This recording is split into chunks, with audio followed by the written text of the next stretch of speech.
Satsang 3. Parte 2.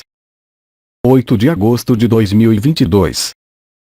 Férias de verão em Málaga. Jean-Luc Ayon e Elisa Bernal.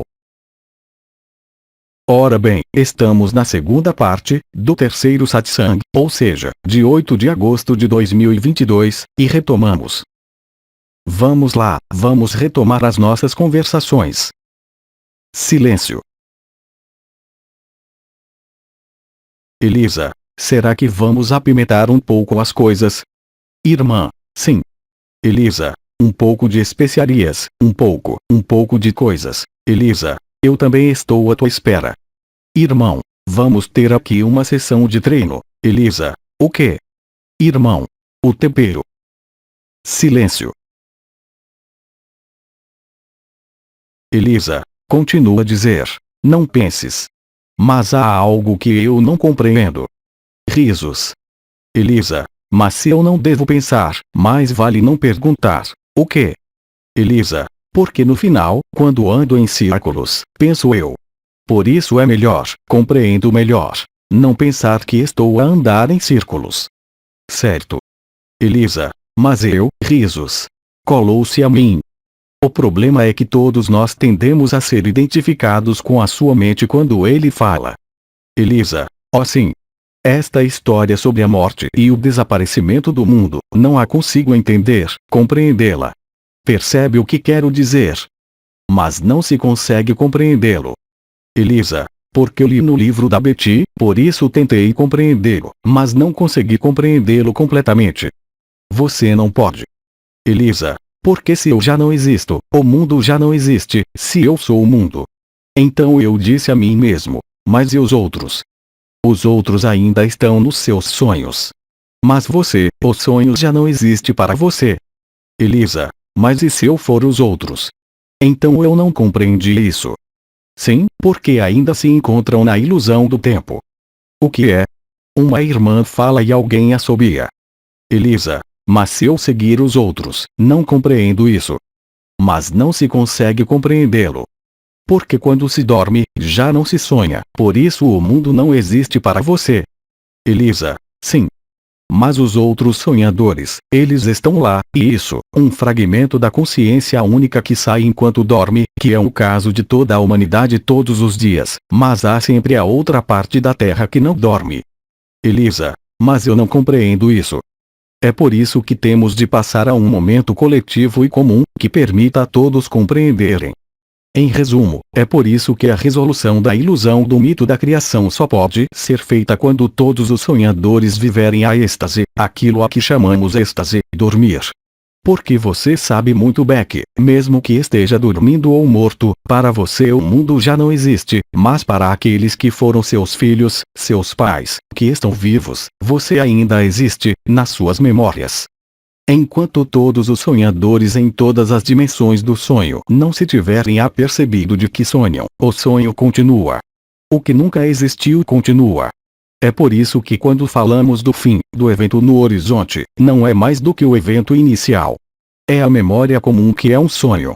E é por isso que tem de haver uma sincronicidade total, num determinado tempo e espaço, o tempo zero, onde todos os sonhadores, todas as criações em todas as dimensões, em todos os universos, se lembrarão que se trata apenas de um sonho. Elisa, eu compreendo isso. É isso. Elisa, mas quando coloca as coisas dessa forma, sim. Mas visto do fato de sermos todos um. Sim. Elisa. Então eu não alcanço, sim, estamos. Portanto, somos todos um, mas até se darem conta disso. Se apenas um se aperceber disso, é inútil. É por isso que também tem de ser realizado ao mesmo tempo por todos os que lá estão, por todos os fragmentos da consciência única. Elisa, não é. Mas sim, é o princípio do holograma. Imagine um holograma. Cada ponto contém a totalidade dos pontos. Elisa, sim. Se desligar um ponto, a imagem ainda lá está. Todos os pontos do holograma têm de ser desligados ao mesmo tempo, porque cada ponto é capaz de reconstituir o holograma. Elisa, agora sim. É a mesma coisa. Um sonhador contém todos os sonhos. Cada ponto de consciência contém todas as consciências, e até que todos os pontos fragmentados da consciência única estejam no mesmo espaço/tempo, entre aspas, ou seja, no sonho do tempo e do espaço, bem, não pode haver resolução. Uma resolução individual não é coletiva. Daí a utilidade e necessidade do que se chama o alfa e o ômega que se juntam. Elisa. E aí todos os pontos de consciência foram, digamos, dissociados. Exato. Exato. Exatamente, fragmentaram-se infinitamente em milhares de milhões e milhares de milhões de galáxias. Portanto, existe apenas o instante inicial. E é isso que a consciência não quer imaginar, é que a consciência não pode aceitar que o instante final seja o instante inicial. E somos nós que temos, aqui sobre a Terra, nós temos o todo o poder, que Bernard de Montreal tinha visto. Nós, humanos, na nossa dimensão também encerrada, temos todo o poder. Elisa. Mas se eu desaparecer, para mim está acabado. Para você, acabou. Mas você é apenas um ponto de consciência, como o holograma. Se um ponto desaparece, não importa, o sonho continua e dá a ilusão de que continua. Mas se todos os pontos... Elisa. Mas eu não quero saber então. Você não se interessa. Elisa. Bem, aqui estou eu. Risos. Mas é algo, no fim de contas, que se pode dizer ser muito egoísta. Mas este egoísmo ou indiferença, como costumávamos dizer indiferença divina, não é sequer preocupar-se com outras consciências. Sendo um fragmento como o ponto holográfico, você contém todos os universos, por isso pode extrair-se do holograma, mas o holograma ainda existe. A única forma de compreender que nunca existiu é quando todos os sonhadores têm o mesmo sonho e compreendem, vivendo, que não há mais alfa do que ômega. Não há distância. É uma apresentação pedagógica, didática porque é preciso encontrar as palavras, mas, fundamentalmente, não há mais alfa do que ômega. Mas isto só pode ser descoberto no momento comum, no momento coletivo, se quiser. Mas como os sonhadores não estão todos no mesmo ponto, especialmente sobre a Terra. Elisa. Mas então serão necessários íons para que todos eles estejam lá. Sim, mas o tempo, não estão todos lá, mas o tempo não existe, a distância não existe. Toda a confederação intergaláctica de mundos livres, o conjunto daquilo a que chamamos extraterrestres, está à volta do Sol ou à volta da Terra. E os planetas, que têm sido chamados de as muitas moradas da casa do Pai, não existem. Isto também faz parte do sonho, mas como o sonho começou a partir da Terra, apesar de se ter dito que as mães geneticistas de Sirius criaram a Terra, a cena, tudo isto está inscrito na Terra, e nas consciências que aqui estão, uma vez que fomos nós que criamos a Terra. Somos co-criadores conscientes, isto foi explicado durante muito tempo e que necessariamente, se não há de fato um momento síncrono em que o alfa se junta ao ômega, ou seja, que todos os fragmentos da consciência única devem viver o mesmo momento de recordação, do nosso ponto de vista é ômega, do ponto de vista do absoluto, não há diferença entre o alfa e o ômega. É a primeira emanação da consciência, é o que poderíamos chamar o flash galáctico ou o evento no horizonte. Elisa. Eu chamava-lhe de o Big Bang. É o que é. Mas não se consegue compreendê-lo. Mais uma vez, só se pôde viver. Nenhum intelecto, nenhum logos solar, isto é, uma grande entidade, pode entendê-lo. É impossível de compreender porque, cada um no seu fragmento, aqui como em qualquer outro lugar, é limitado. Mesmo que o fragmento represente, como um ponto de luz no holograma representa a totalidade, é realmente a totalidade, como eu disse que o holograma está sempre ali. A ilusão do tempo ainda está presente. Só saindo do tempo e do espaço, o eterno presente, é que podemos nos aperceber disso. Elisa. Portanto, não sou assim tão importante. Risos. Elisa. Não sou tão importante como isso. Todos a falar ao mesmo tempo. Elisa. Eu sou o todo e se eu desaparecer, vocês continuam. Irmãos e irmãs. Bem, sim. Elisa. Eu não faço vocês desaparecerem. Não. Ninguém tem esse poder. Existe apenas a reintegração no grande todo, ou seja, tornar-se o todo espaço, algo que fizemos em 2018, 2019 quando viajamos, onde quer que quiséssemos, em qualquer corpo que quiséssemos. Enquanto o grande todo não for vivido, o nada não pode ser vivido. E para viver o grande todo, todos os fragmentos da consciência única devem perceber, no mesmo momento, que esse momento não é mais do que o momento inicial, uma vez que não há tempo nem espaço. Como você quer resolver a equação? É por isso que dizemos que o evento final não é mais do que o evento inicial, ponto final. É a serpente que morde a sua própria cauda. Irmã, eu estava a pensar, sim, essa é a história da... O quê? Irmã, desculpe. É a história da serpente que morde a sua própria cauda. Exatamente o que acabei de dizer. Irmã, sim, sim.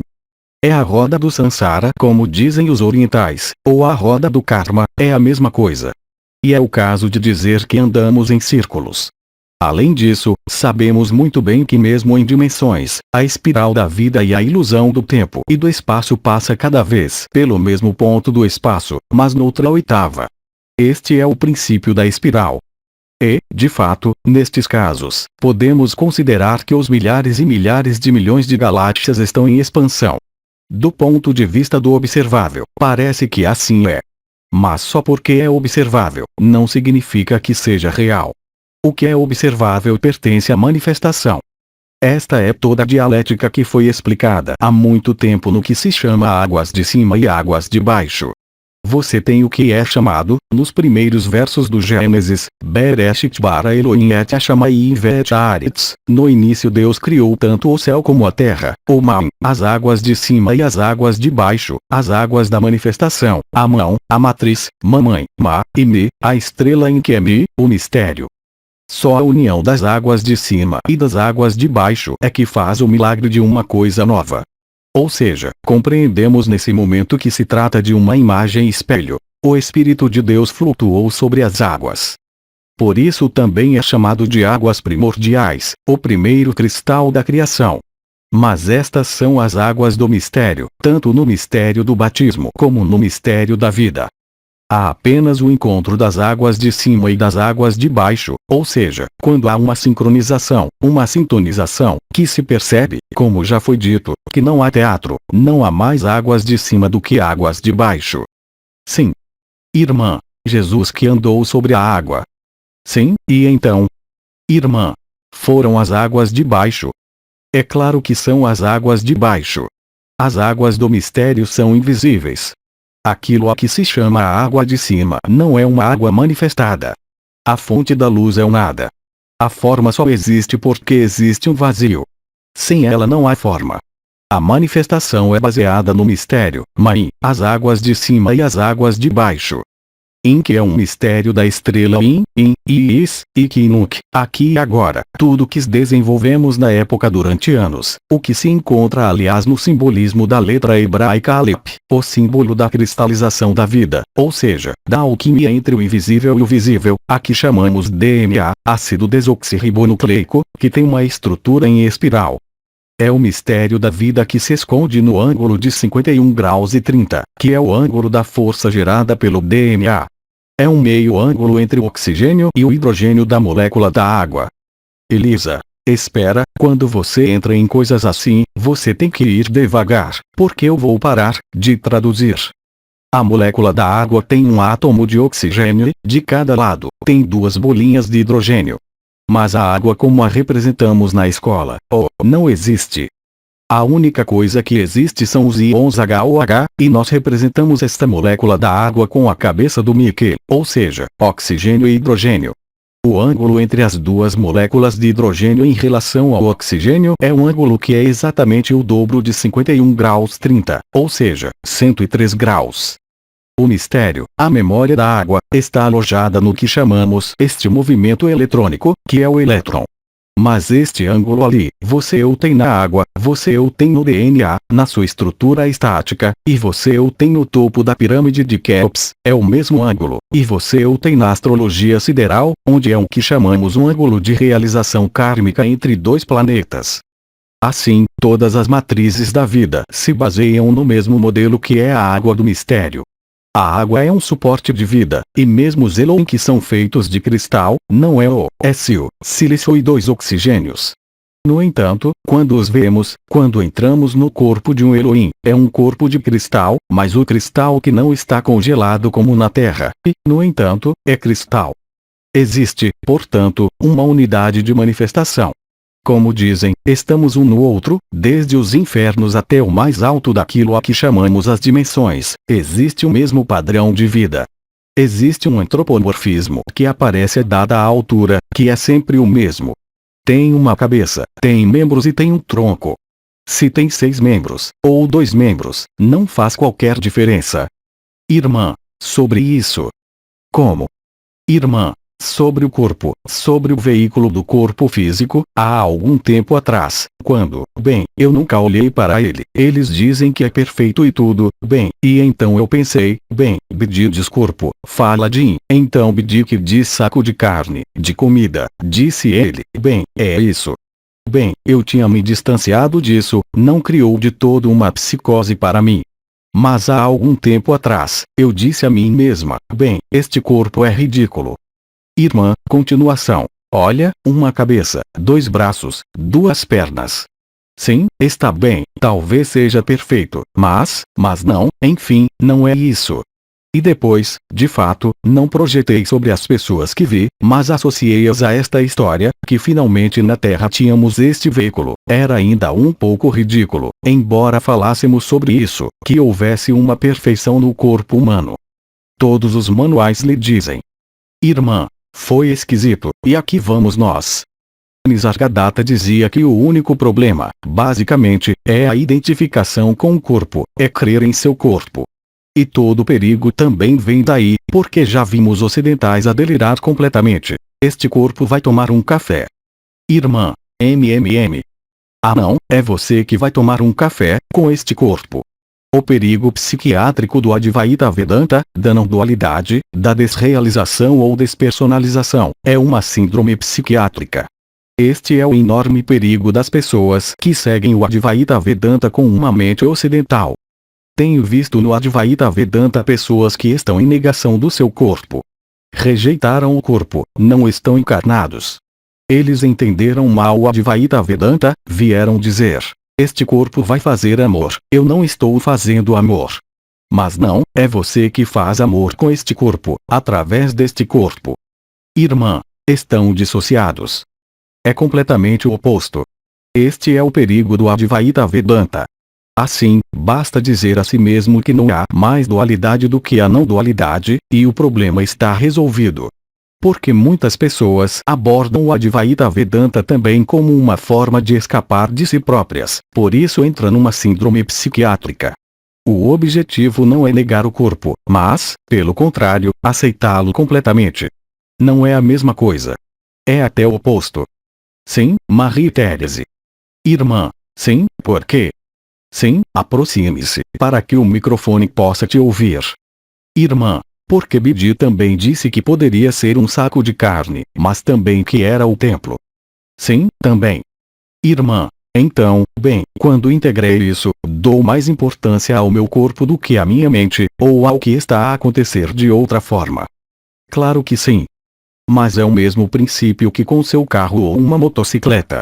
Se não fizer a manutenção do seu veículo, só porque não é esse veículo, isso prova que não foi compreendido. Portanto, o seu corpo é um saco de carne, mas é o seu veículo. Portanto, contém o sagrado que é. É o meio de expressão do sagrado que você é. E o erro seria não conservar este corpo. Este é o perigo do Advaita Vedanta, que foi totalmente eliminado com Nisargadatta, porque Nisargadatta está muito além do Advaita Vedanta. Lembre-se que quando vivemos o real, tornamo-nos humildes e simples de novo, estamos completamente na nossa humanidade. Paradoxalmente, descobrir o poder do instante presente, ou seja, o absoluto que somos, traz-nos de volta à pequenez deste corpo, que é a verdadeira humildade, a nossa fraqueza em qualquer lugar. E muitas pessoas antes de Nisargadatta, que leram o Advaita Vedanta, leram-no, mas não viveram nada. Hoje em dia, tem autores muito famosos, não vou dar nomes por uma única vez esta manhã, mas que escreveram sobre o Vedanta Advaita, mas evidentemente não viveram nada. Falaram do Advaita Vedanta como falariam de qualquer filosofia, e esse é o perigo. É a despersonalização, a desrealização, e finalmente a fuga do que é, ou seja, a fuga do instante presente. E todo o ensino do Advaita Vedanta antes de Nisargadatta apresentava, especialmente para um ocidental, este enorme risco. Este é o paradoxo. Procurar o real, conceitualizar o real, leva-o para longe do real. É o que eu continuo a dizer. A compreensão vem da vivência, não do que se lê. E podemos ver perfeitamente a diferença, mesmo entre muitos canais e professores, entre aqueles que falam intelectualmente da unidade e aqueles que a vivem. Não citaremos nomes, caso contrário seremos novamente censurados. Mas é tão evidente, como o nariz no meio do rosto. Além disso, mesmo independentemente das palavras, das frases, das ideias expressas, quando se vive o real, já não se podem contar histórias, nem de ascensão, nem de dimensão, nem de nova terra, nem de não sei o que, irmã. Lei da atração, por exemplo. O que é isso? Irmã, as leis que ainda usam muito a lei da atração, é incrível. Mas isso pertence a esta matriz, a lei da atração. A atração é a gravidade, é a gravitação, é o bem e o mal, não há mais bem do que mal, fundamentalmente. Elisa, mas Jean-Luc, há muito poucas pessoas hoje em dia, pelo menos em Espanha, quero dizer no que falam sobre isto. Mas muito poucos, porque eles não o vivem, claro, Elisa. Porque não o podem conceber, mas como são comerciantes no sentido mais vil da palavra, não se pode negociar com a verdade, não é possível. Uma vez que se vive não se pode enganar, não se pode ser enganado, nem mesmo pelos ensinamentos do AD. Aos três dimensões, nem por nada.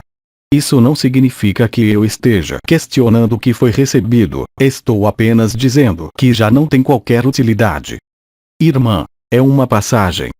É uma passagem, sim, é uma passagem que nos permitiu libertar-nos de todos os ensinamentos, de todos os Melquisedeques e mesmo de todas as estrelas que testemunharam através da sua vivência, mais do que os homens o fizeram. Elisa, é uma passagem, nós a vivemos de qualquer maneira. Não conseguimos te ouvir. De qualquer modo, sobrevivemos a isso. Sim, claro, uma passagem importante para o tempo em que aconteceu, mas hoje não temos o direito de mentir.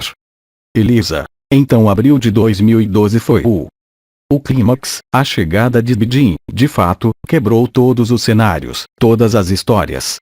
De fato, quando Bidin apareceu em 2012, metade das pessoas que seguiam o AD partiu, voltaram 5, 6, 7 anos mais tarde, porque um sujeito aparece e quebra tudo o que tinha sido construído durante anos. Elisa, penso que o Oma tinha dito, vai vir alguém com um nome estranho. Exato. Quem te vai colocar bem, ele disse algo do gênero, eu não me lembro. E os Melquisedeques que se levaram muito a sério no que estavam a retransmitir, penso que devem ter descido 10 andares na altura do seu silêncio, em janeiro, não sei se era 2018 ou 2019, não me consigo lembrar. Foi no início do ano, quando estiveram em silêncio durante 2 meses, tiveram de aceitar de qualquer modo, quer quisessem ou não, mesmo que tivesse nomes bonitos, que se as pessoas vivessem coisas reais, eram forças de confinamento, sem que pudessem vê-lo na época, não eram capazes de, entre aspas. Elisa, algumas pessoas estão descobrindo isto e pensam que têm de passar por isto para chegarem a outra coisa. É o mesmo para nós. Elisa, mas então eles passam por ela. Bem, eles já o viveram no espaço interdimensional. Elisa, não, eu digo que pessoas de fora estão agora a descobrir o AT, por exemplo, e pensam que têm de passar por ele. De modo algum, continua a dizer, não há necessidade de portas, estrelas ou vibrações. Elisa, mas eu vejo, por exemplo, o que acontece. Sim, porque há canais que tomaram, que vergonhosamente bombearam tudo que foi dito, e que hoje, 10 anos mais tarde, 15 anos mais tarde, apresentam-no como algo novo. Isto prova simplesmente que eles não vivem o real. Elisa, Mas isso é porque justamente para eles é novo, para as pessoas é novo. Sim, exatamente, certo. Mas hoje em dia é um disfarce, eles tiram as pessoas do real. Elisa, mas o que me dizem é, não entendemos nada, por exemplo, por isso, para nós, isso é importante. Mas isso leva-os a desviarem-se, afasta-os. Mas mais uma vez, não há necessidade de julgar nada, há sonhadores que levam os outros ainda mais para o sonho, mas faz parte do seu caminho, do despertar. O que quero dizer com isso é que hoje, mais do que nunca, é preciso fugir de todos os ensinamentos espirituais, sem que se fique preso. Faz parte do seu caminho, mas vocês estão presos de qualquer maneira. Nisargadatta, assim que chegou em 2012, disse que a espiritualidade é uma fraude total, e a consciência, ele chamou-a de traiçoeira, a mentirosa, a serpente. A serpente do Gênesis também, de Adão e Eva, é a mesma coisa. Se quiser conhecer os mistérios da vida, nunca viverá a vida, ela permanecerá no exterior. Esta é a armadilha da consciência. Elisa, esta é a voz que ouvi. A consciência é uma armadilha, a consciência é uma armadilha. E o paradoxo é que só a consciência, o personagem não a consegue compreender, só a consciência que se está a extinguir, que concorda em dar lugar ao que é. Mas foi necessário levar a consciência até esse ponto, ou seja, até aquilo a que se chamou a junção do ser e do não ser, Shanti-Nilaya. É aqui que se realiza a farsa, o simulacro, tudo sempre foi perfeito, não há tempo, não há espaço, e nós não somos responsáveis. Escrevemos assim para nos permitir sonhar, para nos permitir ser criadores, de mundos, de crianças, de pinturas, de música. Irmã, para que não cheguemos a lado nenhum. Irmã, para não chegar a lado nenhum. Certo, é por isso que eles dizem que a vida é inútil. Irmã, portanto, não recomeçaremos. Mas não se pode iniciar algo que não existe. Elisa, o sonho. O sonho acabou. Desde o momento em que se sabe que se está a sonhar, já não se pode sonhar. Isso significa que se está acordado, mas como o sonhador não pode acordar durante o sonho, sabe-se muito bem quando se está a ter um sonho agradável. Não há razão para acordar. Por vezes sabe-se que se está a sonhar. Sim, de fato. Elisa, bem, depois disso, não haverá nada, não haverá mais sonhos. Não, mas não é depois nem antes, não é depois nem antes, é durante, porque não há tempo. Irmã, sobre isso. Sim, Marie-Thérèse. Irmã, sobre isso eu amei muito um artigo que foi feito Por quem? Irmã, não sei quem era, era sobre, talvez Bidin, mas as peças de teatro, ou mesmo os jogos de videogame, ou mesmo um livro, nós jogamos a peça, estamos realmente no nosso personagem, mas quando a peça termina, o personagem, é como se estivéssemos continuando a vida do personagem, mesmo que ele não exista. Só existe para o tempo da atuação. Irmã, disse, durante esta atuação, o personagem que interpreto for eu sei. Há um incidente técnico, a peça termina e o personagem é obrigado a ver-se a si próprio, que era fictício, e que me ajudou muito. E do mesmo modo, gostei muito de fazer analogia com um livro, com as histórias das personagens, diverti-me muito. A consciência não pode aceitar que tudo tenha sido escrito no momento inicial e final, é impossível, mas a consciência no dado momento, quando se vive a supraconsciência, o instante presente, o agora, o si, sem passar pelas vibrações, uma vez que sempre esteve lá, nesse momento a consciência está na junção do ser e do não ser, que eu expliquei, você vê todos os mundos, todas as dimensões, realmente à sua volta, você está no centro das esferas aninhadas umas dentro das outras. Se olharmos para fora, vemos isso, se olharmos para dentro, não resta nada. Assim, foi necessário que um não ser fosse unido ao ser, no instante inicial que é o instante final, uma vez que não há tempo, para o realizar. E esta noção de acontecimento coletivo, que muitos irmãos e irmãs, mesmo aqueles que vivem em supraconsciência, não podem aceitar, é, no entanto, a única coisa lógica no ilógico da vida. É a única coisa que é imparável. E quando se vive, bem porque agora nem sequer estou interessado em vivê-lo, em citações, já que prefiro estar no aqui e agora com isso, aqui, do que desaparecer do personagem para ver a mesma coisa repetidamente, já não estou interessado em ver todos esses mundos e ver a consciência que se desvanece, não tem qualquer interesse uma vez que a conheço, a vivi, eu sei, e que mesmo indo viajar para qualquer outro lugar, e não estou a dizer que foi um período em excesso, foi um período que me permitiu compreender. Ao deixar o meu corpo, para além do astral, estava realmente para além do astral, naquilo a que chamamos o grande céu, para entrar em todas estas dimensões, e para levar uma fantasia como um ator de teatro, levei o corpo que queria, e fui para onde queria, até o dia em que Bidi me disse, com cuidado, porque ele vinha comigo com cuidado, disse-me, você não precisa de sair. Eu disse-lhe, mas o que você quer dizer com eu não preciso sair? Ele disse, não, está em ti. Ele disse, o movimento que se cria de sair também é ilusório. E, no entanto, vejo tudo, e vejo mesmo no escuro, vejo tudo, tanto neste avião como nos outros aviões. A certa altura aceitei-o, e vi que acontecia em mim, realmente. Mas a partir do momento em que vi que não há nem exterior nem interior, não há necessidade de viajar para qualquer lugar, não há necessidade de provas, não há necessidade de formas, não há necessidade de mundos, e nesse momento vive-se realmente a paz, o grande silêncio. Embora tendo experimentado o absoluto já em 2012 com a onda da vida. Mas era um processo vibratório, não era o grande silêncio, ainda estávamos na percepção de mecanismos sutis, mas os processos de manifestação. E no aspecto original, do princípio, você sabe que a manifestação é inútil. No entanto, é obrigado a aceitá-la. Para pôr fim a este corpo ou a esta consciência é impossível, você é obrigado a estar no que é, e o que é o que está lá, este corpo, com a sua memória, com a sua história, mas eu não me engano. Como disse, tenho a memória de acontecimentos que aconteceram há 20 milhões de anos, com uma precisão assustadora, mas de nada serve. Até a revelação final de Arba na altura da destruição da anomalia primária em 2019, 2018, lamento, confundo 2018 e 2019, a partir daí compreendi que tudo era Arba, e tudo era tudo e tudo era nada. Não consigo colocar distância nem criar diferença. Já não podia estar fragmentado. E quaisquer que sejam os tempos de vida, quaisquer que sejam os planos dimensionais, já não importava de forma alguma, em relação ao instante presente. Fim da busca, fim do buscador, fim do mito, fim da farsa da espiritualidade, fim da farsa da consciência.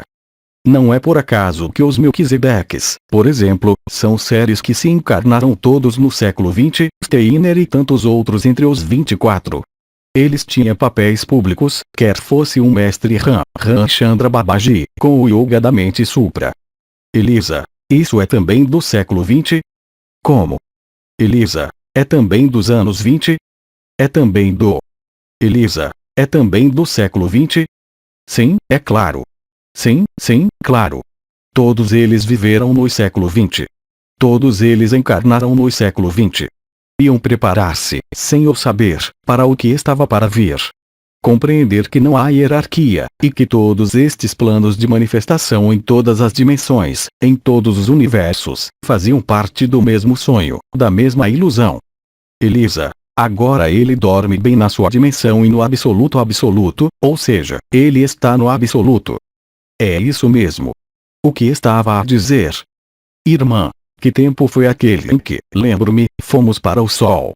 Era a fusão com o Sol, era o período do que se chamava a deslocalização da consciência. Os processos de deslocalização da consciência permitiram-nos viver e compreender que não éramos apenas este corpo, que a consciência podia estar noutro lugar, antes de compreender que estava em todo lado, vivendo o éter, o espaço. Deixar o condicionamento do hábito da forma, aqui como em qualquer mundo, para começar a penetrar espaços de liberdade sem forma e sem mundo, foi uma forma de preparação para a junção do ser e do não ser. Sim, Jean-Pierre.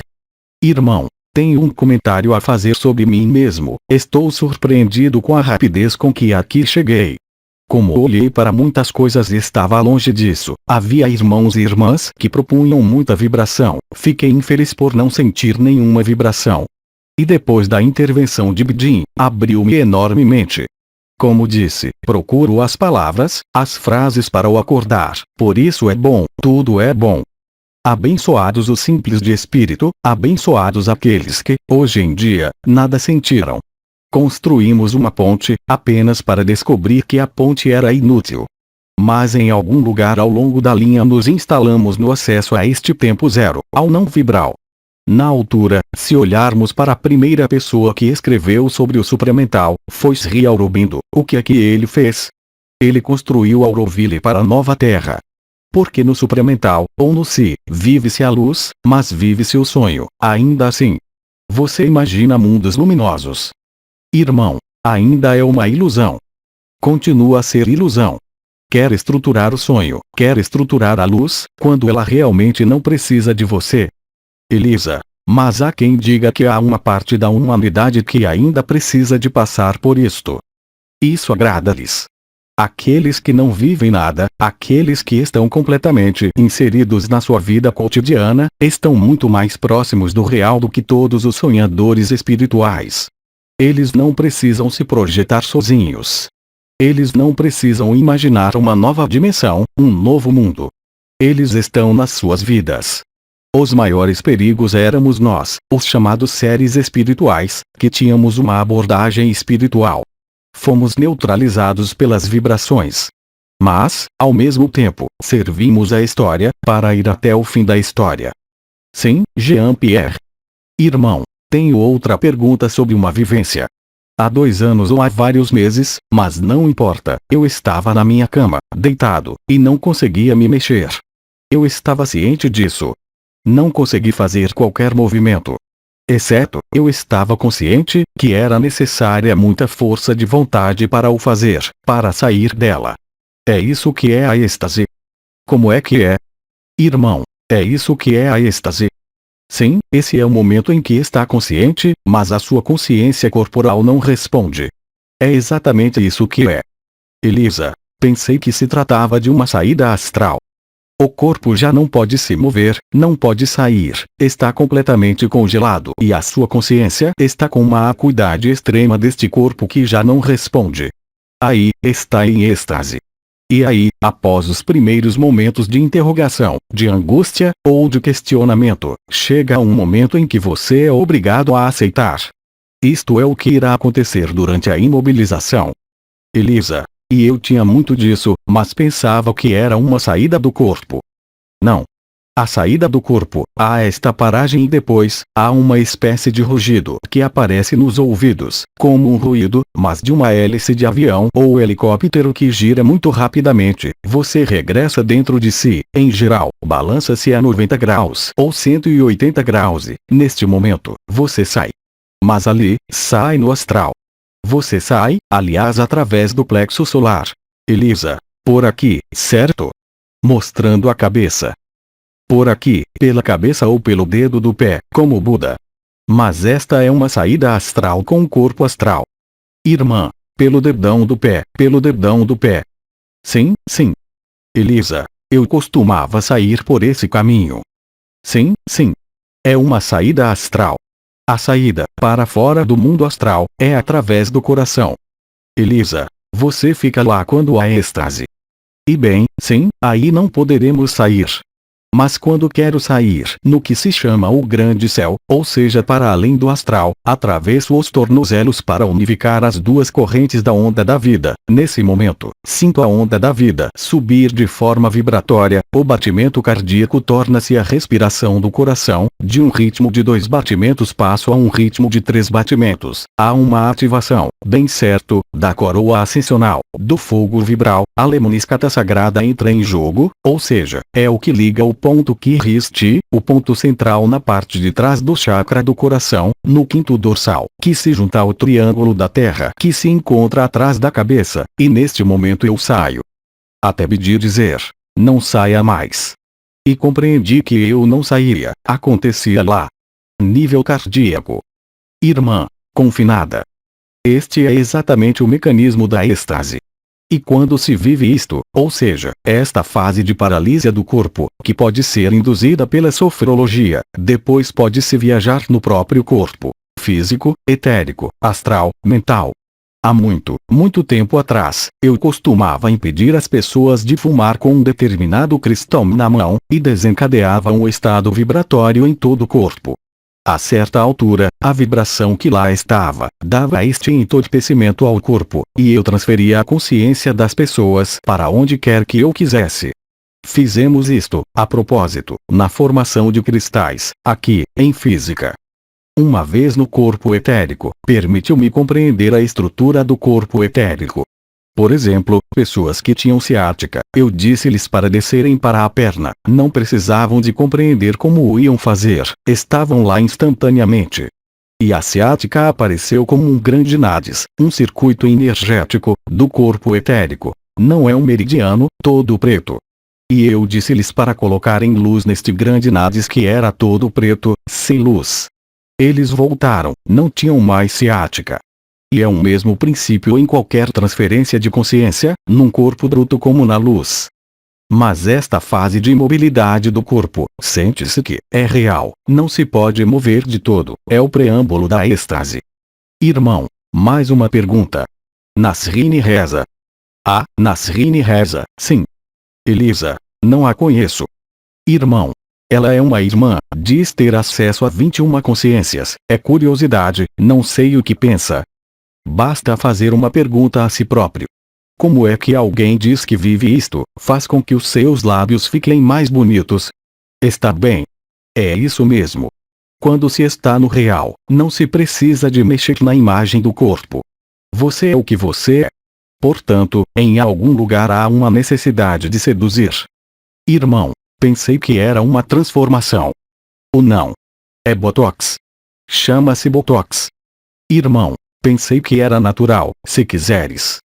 É isso, alguém que está no real não precisa de roupa branca, não precisa de se vestir de branco como ama, não precisa de vestir um vestido laranja ou fazer uma cirurgia plástica para ficar mais atraente. O irmão fala, mas não o conseguimos ouvir. Como? Irmão, fui um pouco ingênuo no fundo, mas fiz a pergunta de qualquer forma, sabe? No estado natural, não há lugar para disfarces de qualquer tipo, nem em vestuário nem na sua apresentação física. Você é como é.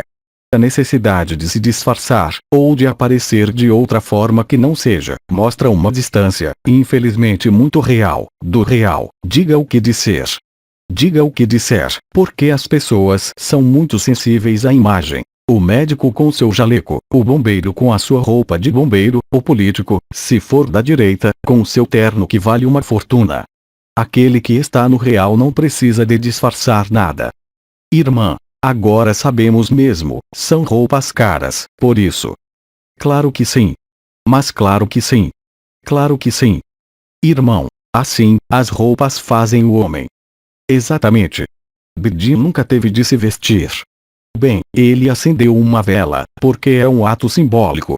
Ele tinha retratos, Elisa, mas ele gostava de ter as suas camisas engomadas. Sim. Irmã, quem? Irmã, Bidin. Sim, mas ele nunca tentou vestir-se de forma disfarçada. Irmã, sim, mas quando se trata de roupa, é um pouco complicado. Quer dizer, pode escolher roupa sem necessariamente querer vestir-se de forma disfarçada. Não é preciso viver nu. Ou não, mas há uma diferença entre pegar na roupa que se encontra de manhã quando se levanta, ou pensar como se vai vestir em relação ao que se quer apresentar. Irmã, mas em relação à roupa da outra pessoa. Ou não, se estiver frio, vai vestir-se calorosamente, de acordo. Vai se vestir levemente se estiver calor. Irmã, sim. Mas não vai selecionar uma peça de roupa para ver se fica bem, se fica melhor, quando se está no estado natural. Elisa, vai olhar mais para estar confortável. Sim, para estar em conformidade com o que é. A partir do momento em que disfarça a sua aparência física, onde está o estado natural. Irmão, Oma, ele mencionou a maquiagem. Sim, é maquiagem.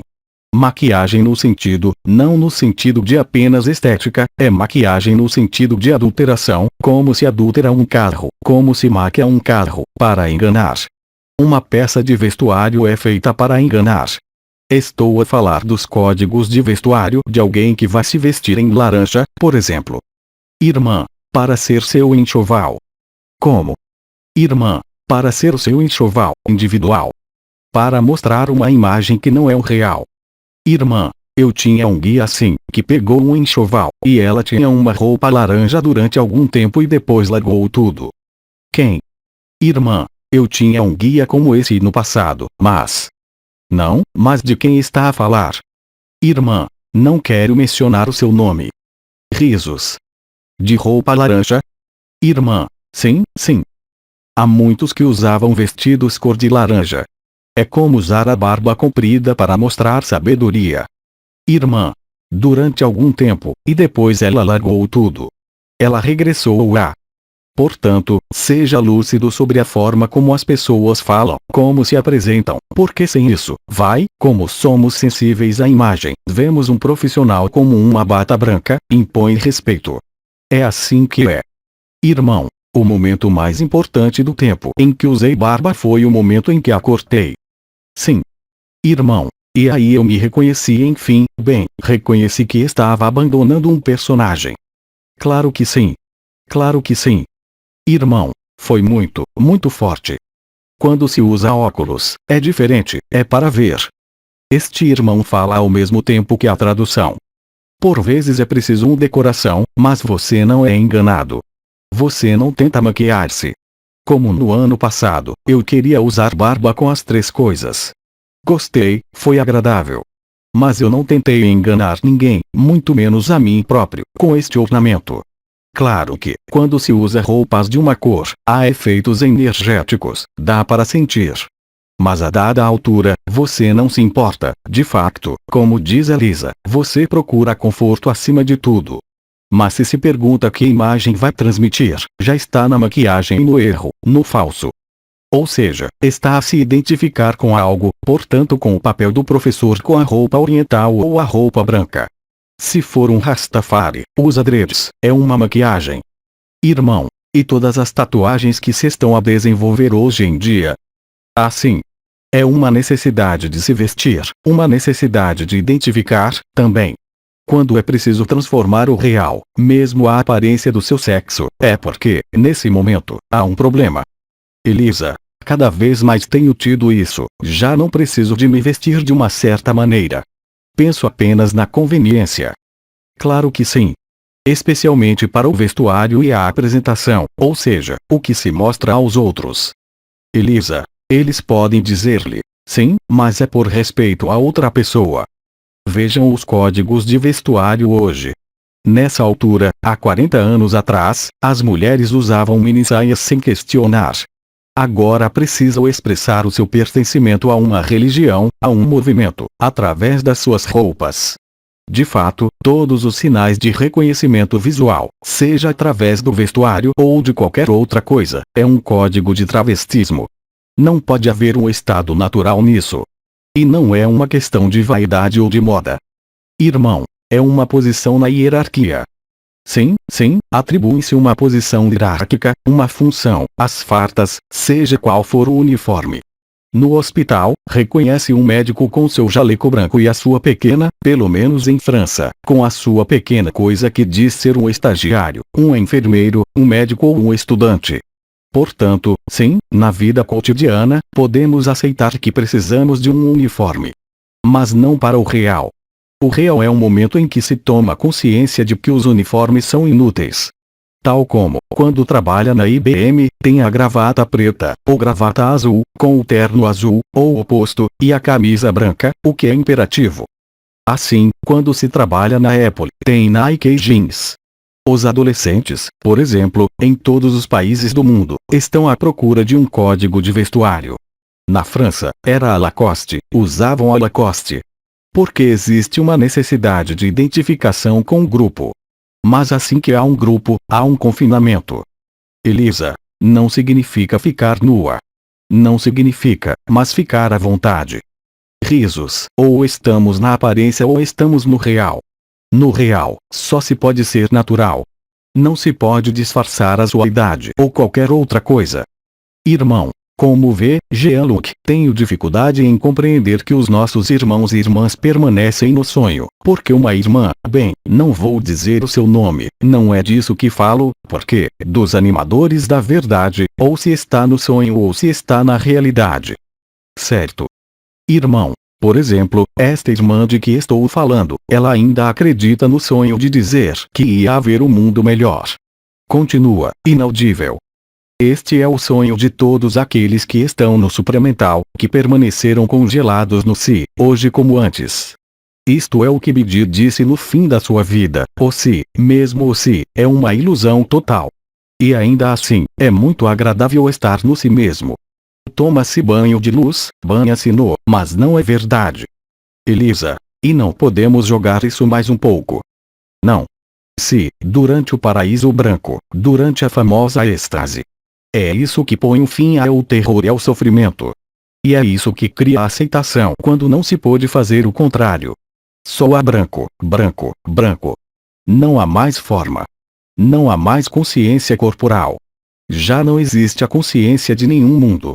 E nesse momento está pronto para o absoluto ou não ser. E é aí que você se reconhece. Elisa, mas há muitos que dizem que vamos jogar novamente. Que pena para eles. Não importa. Eles podem dizer o que quiserem. Podem até ser 100% humanos para dizer isso, não importa. Mais uma vez, quanto a mim, não estou aqui para ter seguidores ou alunos, nem nada. Digo o que tenho a dizer, ponto final, quer seja aqui ou noutro lugar, ou em casa, sozinho. Não importa. Mas talvez em algum lugar isso me diga que ainda não me importo o suficiente. Se não o fizesse, seria como Rafa, ou Rafa, no meu próprio quintal e não me mexeria, e ele não podia dizer nada, e eu estaria sempre em silêncio. Ele compreendeu tudo. Elisa, eu não compreendi nada do que acabou de dizer. Risos. Elisa, mas ainda não está a fazer o suficiente de quê? Ainda não tem o quê? Talvez ainda não tenha conseguido nada, entre aspas, porque a realização é quando realmente não se quer falar com ninguém, nem em frente de uma tela, nem a ninguém. É assumir a sua solidão, assumindo seu vazio. E não fazer mais nada, de fato. E mesmo não fazer nada, mas sobretudo não aceitar que algo seja feito. O futuro nos dirá. Irmã, vamos sentir o momento. Penso que as pessoas que vivem isto. Elisa. Terminam todas as desordens. Risos. Refiro-me a Rafa, ou Rafa, que está nesse estado, ou seja, não precisa de falar, não precisa de abrir o telefone nem de abrir as notícias, não precisa de comunicar com ninguém, está quase vivendo em autarquia, sabe? Irmão, é um egoísmo divino. É o que é. Indiferença divina. É um egoísmo, mas divino, de fato. Elisa, mas continua a ser um egoísmo, não é? Você não tem ninguém para convencer. Você não tem mais nada a dizer. Você não tem mais nada a expressar. Você já fez o passeio. E ainda mais, sente-se bem assim. Elisa, bem, é isso. Bem, então, tudo está bem. Irmão, quando se está na natureza, não é egoísmo. Sim, isso acontece quando se está na natureza.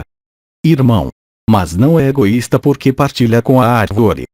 E além disso, já disse vocês, posso passar dias sem dizer nada. Por isso, por curiosidade, estou mais ou menos na internet, mas isso é curiosidade. É uma curiosidade pessoal ver a cena teatral de todos os ângulos, porque adoro ver a cena teatral. Há algumas lições muito grandes, entre aspas, no que temos visto nos últimos 2 anos. É enorme. É enorme. Irmão. É a curiosidade de silêncio, é como uma banda desenhada. Para ver o grau de hipnose coletiva, é absolutamente fenomenal. Entre todas as pessoas que acreditam no que a televisão diz, é isso que é maravilhoso numa altura em que tudo é acessível. Basta ir à internet, visitar, tentar compreender, fazer perguntas, há muitos que não querem fazer. Uma solução fácil. Eles estão hipnotizados, verdadeiramente. Irmão, eles ainda estão na sua zona de conforto. mas é uma zona de conforto ilusória. Irmão, sim, houve alguém, não sei quem sabe, que disse, depois da Segunda Guerra Mundial, inventaram as férias, foi isso, e depois levaram-nas para a televisão, as horas perdidas. Elisa, eu não compreendi. Irmão, após a Segunda Guerra Mundial, foi o tempo salvo, entre aspas. Outro irmão, espera, ela não compreendeu as férias. Outro irmão, inventaram as férias. Elisa, eu não sabia. Irmão, disse, é tempo, que as pessoas disseram a si próprias, agora que temos mais tempo para nós próprios, trabalhamos menos. Para ganhar mais, disseram eles. Risos. Foi Sarkozy quem disse isso um dia. Irmão, e depois, a pessoa disse, mas desta vez voltamos atrás com a televisão. Bem, vamos precisar interromper porque são 14 horas. Está na hora de ir. Transcrição do áudio. Equipe Ágape. Tradução: Marina Marino.